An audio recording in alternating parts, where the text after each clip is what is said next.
today I'll be focusing on this character called the Floater, and he is part of a 4 evolution character that starts out as a small crawling head, and then as he consumes a resource called alloy, he'll grow from the crawler form to the flyer form to the floater form, and then finally to the combiner form. It's very important to concept out your character fully, and for me I do this with pencil and paper, and then I bring it into Photoshop and I work out the colors and edits that I want, and I make sure and check it on against a screenshot in the game to make sure it's looking pretty well. After that I go ahead and export it as a PNG so that I can get it in Flash and start working with it in Flash. My next step after the concepting phase is to go ahead and set up my stage in Flash. I want to make sure and set up my background. I usually get a demo of a screenshot and put it in the far background. I usually give myself a white curtain with some opacity or lower alpha. That way I can move things back and forth from there.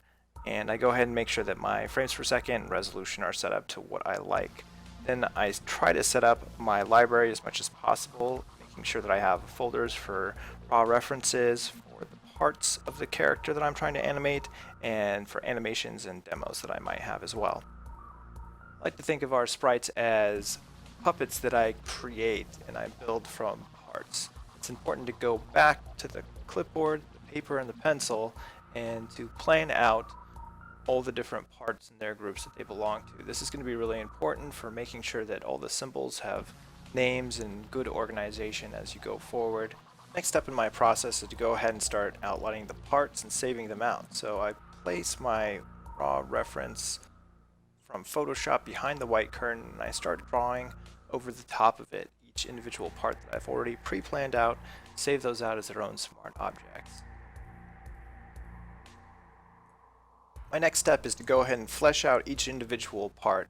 So I go ahead and take my line work and then I might color it to a reference color, and then I'll go ahead and make my guides for that if I need to have any additional turning in the part, and then I go ahead and work my way up to a basic flat color state, and these have my midtones and the color and the outlines.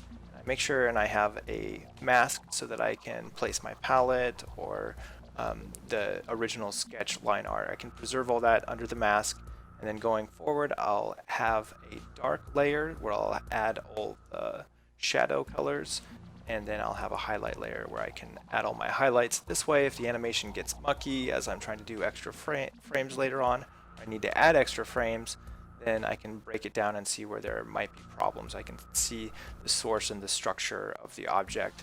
Also, it's important to note that I have a convention for the turnarounds for the puppet pieces, as you might call them, or the model pieces, and I use 32 frames to get from it staring straight at you to 180 degrees, so it's staring away from you. And so frame 16 would be it looking directly to the side. Frames 8 would be kind of a quarter looking toward you.